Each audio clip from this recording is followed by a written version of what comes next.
Kwa sababu mwaka wa 2007 ulienda ukaunganisha makabila 41 against the mountain. Vote 1 versus 1. Hiyo haikuwa mpango ya Raila, ilikuwa yako. Mwai Kibaki aliposhinda nyinyi, ukaanza vita pale Rift Valley. Ukaua watu wetu.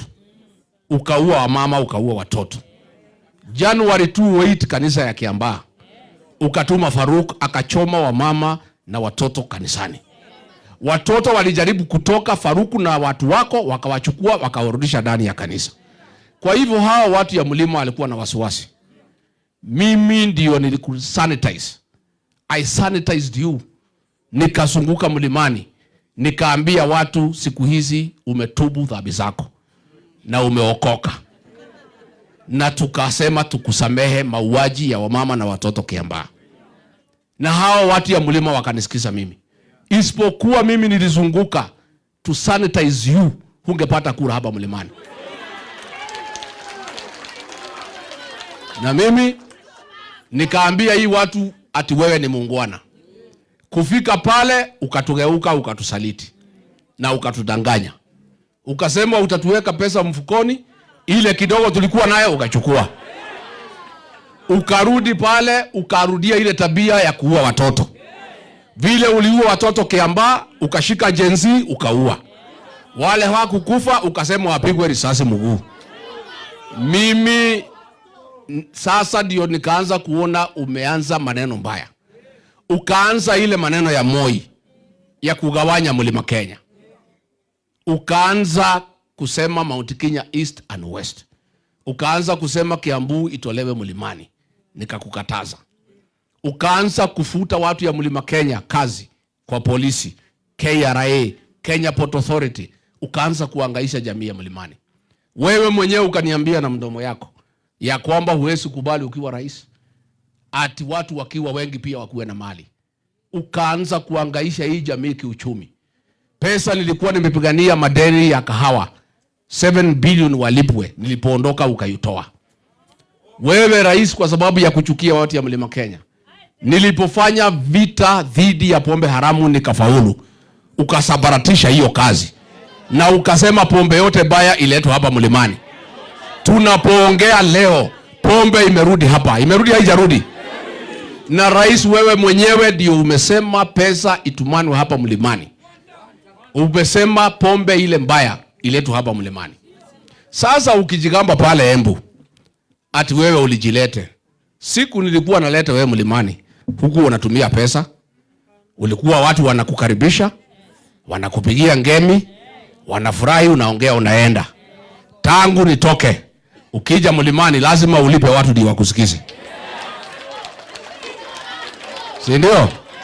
Hata pale jana Embu uliongea na watu wamenyamaza, ukasema utawapanga, wakapiga makofi. Wewe sasa ujue siku nilikulete ulikuwa unasikizwa bila kutoa pesa. Sasa uhusiano yako na watu ya mlimani ni ya biashara. It is a transactional relationship. Hakuna mtu hapa atakuunga mkono hata ukitoa pesa. Na mimi ningetaka ukue na nafasi ukifikiria. Uangalie Moi 1992, 97. Alikuwa anazunguka hapa na pesa, kura ikihesabiwa hakuna. Uangalie hapa Mathira, uangalie Udhaya, uangalie kila pahali, uone vile ilikuwa. Kwa hivyo wewe ukijigamba ati ulijileta hii mlima, si sasa ujilete tuone? Si ujilete? Si ufanye mkutano mmoja Udhaya bila kutoa pesa? Si uitane pale Udhaya useme unataka mkutano ya hadhara na usitoe pesa? Uone itakuwa namna gani? Si ndio? Si ndio?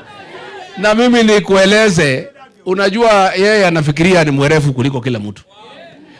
Wewe ukiweka pesa hapo mbele, watu wanachagua mtu ya chama yako, unafikiria hiyo kura ni yako.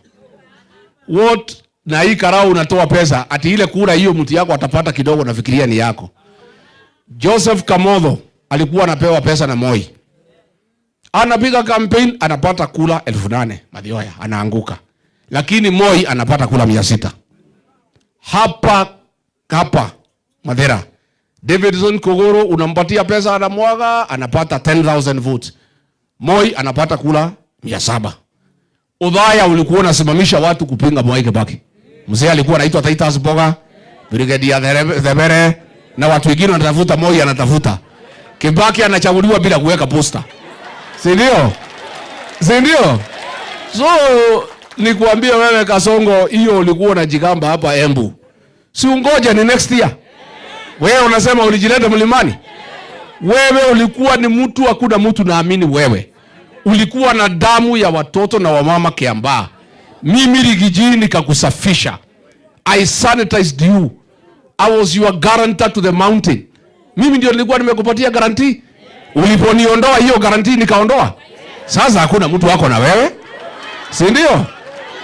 Kwa timba kali za Afrika, DAB Radio ndio mpango mzima.